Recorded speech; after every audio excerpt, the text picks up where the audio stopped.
And that now is the place of a president. And I keep saying, one man or woman at State House, once people know there's a man at State House, na ataki mchezo. This broker, some of them will just run away. How much of a man? A really man. And you think that's Raila Odinga? Raila can try. He's the best we have. He may not be what I want. What I want can only be me or Raila in 2007. Because people are looking at William Ruto, they see he's a very audible person, yes, very outgoing, probably is much more in terms of networks than Raila. Which Odinga? Networks? Raila's networks are international networks and they are known. Ruto is yet to establish networks beyond Uganda. Well, that's Herman Manyora for you. So what the target of this country should be to create meaningful jobs for young people. Not what do you call nduthi? But no. And mkokoteni. No. Mkokoteni, wheelbarrow. No, that not because of politics. I have been a critic of even matatus in CBD.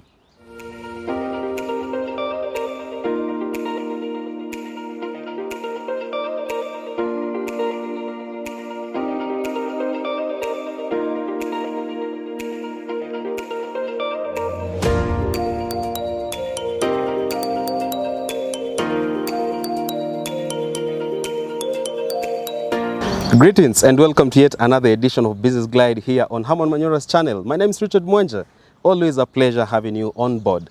Now today on the show, let's look, or rather let's unpack Raila Odinga's bag of goods for the Juakali sector and look at whether they are feasible and what timelines are we actually looking at in the near future. My name is Richard Mwenja. Once again, welcome. I'll be joined later on the show by none other than East Africa's renowned public scholar and Kenya's most sought after political analyst, Herman Manyora. But first things first, allow me give special thanks to our designer. I know you're wondering where I got this shirt from. It is from Hakika 10,000 Designs. You can call the fashion designer himself, David Odanga, on the numbers displayed at the bottom part of your screen, and you can get affordable clothing or rather wear that matches every occasion that you want to attend or really show up for. Once again, welcome on board. Sir, you're really looking good. Yeah, the same guy called Odanga. David, Hakika 10,000 Designs. Hakika 10,000 Designs. Fantastic design. I wore one, I was on TV, I received a lot of calls. And by the way, I think he should thank me because some guys from America ordered. Really? Many pieces, you ask him. I remember, I saw the comments, people saying Manyora looks like President Kenyatta, the fabulous shirts and so forth. All right, thank you. Raila Odinga just recently unpacked a bag of goods, rather promises for the Juakali artisans and so forth. And Kenyans have come on board and say probably it's also the normal empty talk orchestrated during political times. But from how we look at it, he has brought forth a raft of measures that will revolutionize our Juakali sector and get it to its rightful place as a key economic driver. Would you now say, regarding to that it's high time we position Juakali as an economic driver that should be given much attention, unlike agriculture and so forth? You can't abandon one just because one is coming up. We still need agriculture. We are basically an agricultural economy. All you need to do is value addition and marketing and all that, and it will be a very paying venture even for young people. Juakali is a sleeping giant. I haven't looked at what Raila has to offer. I've heard it, but I haven't had the time to look at it. So, if you just ask me, I would say I would believe what Raila says is possible because this is a serious Kenyan. But will you say now time is high for us to stop referring to it as informal sector and No, formalize I'm coming there. First of all, the person coming up with the idea is a person you can trust. I haven't looked at the ideas themselves and how they work. But I've told you Juakali is a sleeping giant. Yes, it's informal. My position is, as a country, we need to do everything possible to formalize the Juakali and the other informal sectors. That way, the participants will reap more and the government will generate revenue. Secondly, be attractive to people. You know, there are, for example, look at agriculture. If we made agriculture paying and attractive, a lot of the people joining the labor market looking for jobs will be in agriculture. Same with Juakali.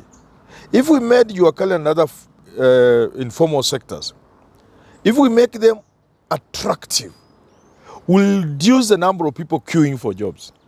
So yes, we must formalize the informal sector. All right, well noted, sir. And he has also come up with a proposal for the adoption and implementation of the recognition of prior learning policy. Essentially what I'm talking about here is probably you have the skill set, but you not have the paperwork or the qualifications for it, but you already, you are the custodian of the skill. So you should be rewarded as it's supposed to be and so forth. That will actually help in curtailing issues such as do with middlemen and so forth.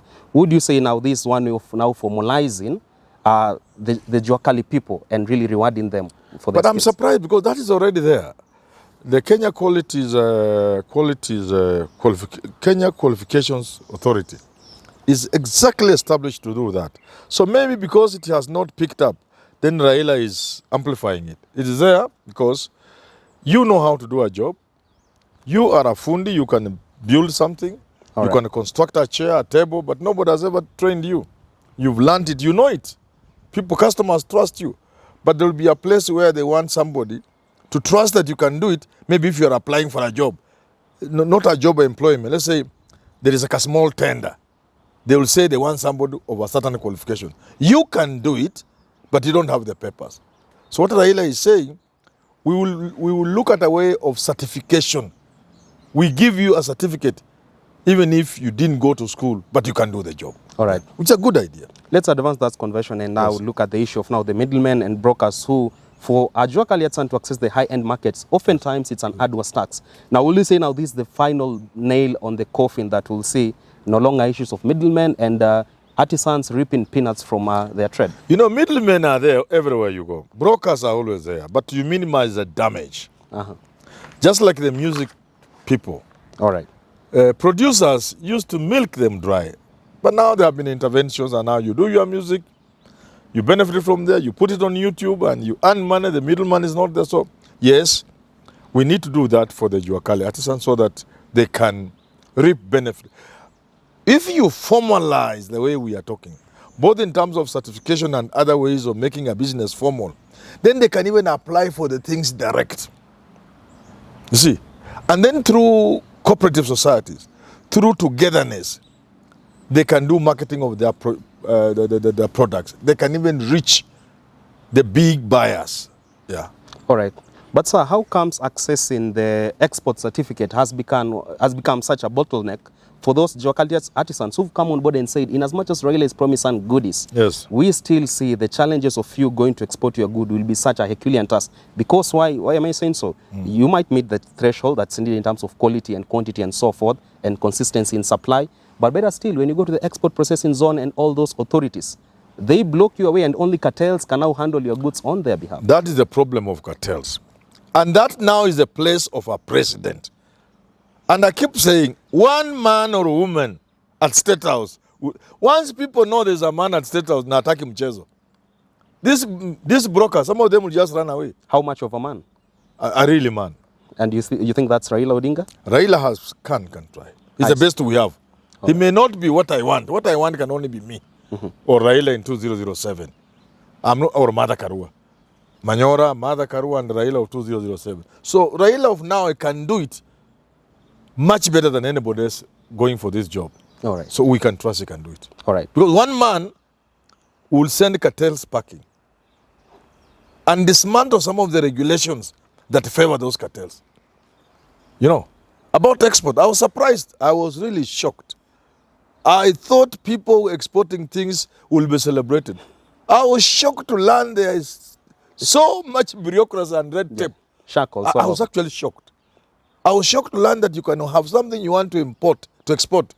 And instead of the country supporting you, celebrating you, they will put a roadblock after roadblock. And actually import fish with metal prices. Oh God. And so forth. So if Raila can do that? I see. If you look at countries whereby their Juakali sector has thrived, we are talking countries such as Malaysia, Singapore, and North Korea, it's because they have invested much of their GDP, gross domestic product, in investing in research and development. Yes. Now, if Raila is to come on board, surely he clinch the top seat. Do you think that that first priority will be first allocating enough budget for research and development, and that this is actually something that will propel now his agenda for the Juakali sector? Raila met university dons. I think it was, is this Safari Park? I can't remember. He met them somewhere. And they raised that issue. He told them, Raila is one of you. And Raila will put money down for research. But he also challenged them, make Raila president. and Raila will provide money for research. And so forth. Yeah. Are you trying to signal that probably we can now bank on Raila's kind of huge bilateral ties with other nations and rich relations? Yes, yes, yes. Is he better off at such more than Deputy President William Ruto? Man, I tell people, and I was even on TV yesterday, I did that sometimes back, and I was telling people, how can you compare Ruto with Raila? Raila has ideas. But this guy, the other guy is targeting voters. Populist. You say nice things.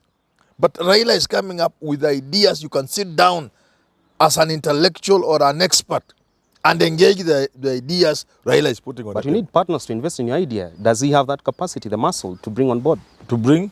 Partners, like very considerable partners like the UK. Can that be an issue to Raila, really? Because people are looking at William Ruto, they see he's a very audible person, yes, very outgoing, probably is much more endowed in terms of networks than Raila. Which networks? Raila's networks are international networks, and they are known. Ruto is yet to establish networks beyond Uganda. Well, that's Herman Manyora for you. Before we take it to a close, we are looking at issues such as advocating for safe working spaces for Juakali Artisans. You live along Gong Road, one of your many places you stay around. Yes. And you see issue of affordable workplaces, really clean up space for them to operate is an arduous task. Many towns in Kenya are looking into the issue of now making matatus not get into CBD as well as hawkers and many people in the Juakali sector. Don't you think it will be an arduous task for us to create a conducive environment for them to be in our city centers? Because you're trying to decongest them. It must be a policy. Everything we do must be policy driven. And the policy is informed by serious thinking. You know? So what the target of this country should be to create meaningful jobs for young people. Not what do you call nduthi? But no. And mkokoteni. No. Mkokoteni, wheelbarrow. No, not because of politics. I have been a critic of even matatus in CBD. No city, what its name, can operate matatus. But these are Kenyans. We must engage on how to give them meaningful livelihoods. So the Juakali falls in the sector falls in the same way, the same arena. Let's talk. In other words, let us ensure we move our Juakali sector into the formal economy. And that way, they will have meaningful engagements. They will even earn more. All right. Yes. But Nairobi, major of our town, Nairobi, Nakuru, then municipalities and county governments are looking at really economizing on the little space left, whereby they are looking at, let's push away Juakali traders off the town, we decongest them, we make them tidy enough. But once you push these Juakali traders along Gong Road, where do they go? Now they are looking at an issue whereby there's a conflict of interest. Urban centers want to be decongested and really tidy, but also they need a working space. My friend, it is a question of thinking. That's why I keep saying this country requires thinking. Big thinking? Big thinking. You see, when hawkers are in town, you take them to City Stadium. Two things will happen. The place will become dirty. The City Stadium will die the way it has died. And the same hawkers will come back to Nairobi, the CBD. But if it's a well thought out idea, even where you take them, they will be happy. All right. Let me give you another example. Look at Sokomjinga. Naivasha, along Nairobi, Naivasha. You know Sokomjinga? Yeah, I do. There's a good market for them. But I think all of them want the original dirty place. Yeah. And because that's where they get customers. In other words, you must put all that into consideration. People say, let us build markets in the former 8 divisions of Nairobi. Langata, Kibra, Starehe and the rest. Dagoretti and so forth. There are about 8. Corresponding to the roughly 8 constituencies. Of course, Kibera had more than that. But if customers are not there, who tells you they'll go and put their things there? The Juakali people, the hawkers are going where the customers are. So you must think about that. Other countries close a whole street one day. Like you can find the whole of Kenyatta Avenue. Hakuna gari, hawkers wamejaa pale, Sunday. In other words, we must think. We must benchmark. And that's what I'm saying if I was the president. My ambassadors will bring me reports every 6 months of how much in terms of ideas they are brought to the country, how much in terms of business they are put on the table for Kenya, or I sack you as an ambassador. No, being there. That is the president we need. I see. Yes. All right. The very last, there is need for us to invest in human resource development to meet the operational and development needs. You can agree with that. Jubilee administration has tried to come up with TVETs and really try allocate as much as they can towards that sector. With Raila Odinga on board, should they clinch the top seat? Would you say, how can he do the issue, how can he handle the issue differently in terms of investing in human resource development for these people in the Jua Kali? Luckily for Raila, he has a background in that line from Germany. It shouldn't be very difficult for him. I have known Raila as a person who works with experts. And I don't know about Ruto, maybe he's doing it. But Raila has a track record of working with professionals, even in his campaign. So when you look at whatever ideas Raila comes up with, they are well thought out ideas, well argued, born out of research and everything. So I have no problem, no doubt in my mind that Raila could be up to the task. But I must put a rider. If he behaves business as usual, he will finish 5 years in the State House, he will have done nothing. The beginning points are the men and women you recruit into government. It can never be the normal way of recruiting. They are short-sighted. So they just see around those circles. Essentially, you're trying to say for Raila, Raila essentially, is, in your eye, is a good man, but probably surrounded by evil men. No, in terms of forming government. In terms, he must be aware this country is going down. To stabilize this country, to save it from decay, to save it from economic collapse further than it has, you need to go out of the normal reach. You stop being short-sighted. Right. You know, Uhuru is short-sighted. Raila, all of them are short-sighted. When they are recruiting, they don't see beyond that circle. Mtoto fulani. That will not help this country. That's self-poison for the country. I think somebody did it. I think it was Older Bush. Older Bush employee, I think George Bush, the older one. He brought people into government, people were shocked. I think it was him, I can't remember well. All right, sir. Yeah. Well, that takes us to the wrap of conversation today here on Business Glide, touching matters Raila Odinga's bag of goods for the Jua Kali artisans and whether they are feasible enough, and if so, what timelines are we really looking into? Before I leave, allow me bring on board our fan of the week, who is none other than Brian Ambuli in Cairo, Egypt. Brian Ambuli, thank you for being part of this family. We appreciate and recognize your support. All right. Remember, you can also access some of these wonderful, fabulous shirts that I and Herman Manyora are donning today. And also, Jadiel Kabiru will be up next with some fantastic fashion wear on. Make sure you contact Hakika 10,000 Designs to get affordable clothwear that can suit any occasion that you want to attend and show up for. Also, remember to contact Mambo Safi Laundry and Cleaning Services to get cleaning services from as low as 400 Kenya shillings. This far, they have served over 10,000 happy clients in Nairobi and its environs. You can call them on the numbers displayed at the bottom part of your screen. Herein, you'll get the numbers for Hakika 10,000 Designs as well as that one for Mambo Safi Laundry and Cleaning Services. Up next, the Business Glide African Proverb of the Day. See you next time.